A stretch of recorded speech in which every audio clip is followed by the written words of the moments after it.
So once again, I'm recording post game a bit later than what I would normally do, but that is because the Miami Dolphins are 1-6 now on the season after a 31-6 loss to the Cleveland Browns, and that game is just numbing. After the Browns scored their first touchdown, the rating was pretty much on the wall for this game. It felt like, and it was pretty much just a numbing experience watching an era of Dolphins football pretty much guarantee come to an end at this point.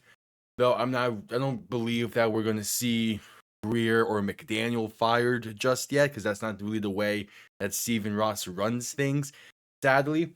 But I do expect someone to still get fired, because that was not a performance that anyone should be able to survive on that coaching staff. That was a pitiful performance against a team that you should have been able to compete with. That's not even win at this point in the season, because Miami's a very tough spot. But you can't even compete with the Cleveland Browns. That is insane to me. That you have all this talent on paper and you only score 6 points in this game. A lot of this game was Miami beating themselves, especially early on. They gave the Browns 3 of their first 7 first downs off of penalties, and it was just constantly beating themselves in that regard. But then it got to a point where the Browns were just legit playing better football. And when it gets to that point this season, you know that something is wrong just in the process of preparing for a week, getting into the game and performing how you're supposed to. Something is not lining up. And most of that fault goes to McDaniel.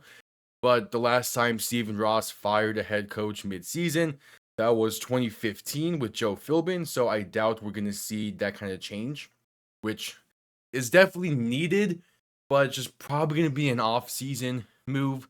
Same thing with Chris Greer. On Saturday, Chris Greer and some Dolphins higher-ups were at the Oklahoma-South Carolina game. And I was seeing a bunch of people being like, well, if they're there, then that means that they view their job as being safe and they have good job security, which obviously they're going to view their job as safe until it's not and they get fired. But even if they know they're going to be fired by the end of the season, they do still have a job to do, to go out and scout just in case. So that's all about. I'm not taking much stock into that.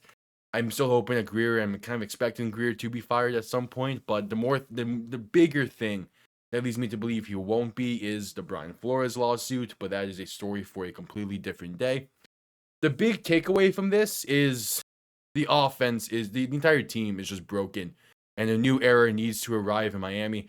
Quinn Ewers came into this game in the final half of the fourth quarter. He looked fine outside of that opening drive, though that first drive he played was very poetic for how Miami has been as a team this year, with a triple coverage pass led by a screenplay for negative yards, led by a bobbled snap for negative yards. So all around, it summed up the Dolphins pretty well. Yeah, this was a very, very, very tough loss, and a game that Miami should have been more competitive in. But once the game got out of reach and the Browns scored that first touchdown, it was pretty much right on the wall. You never want that to be the case with a team like this.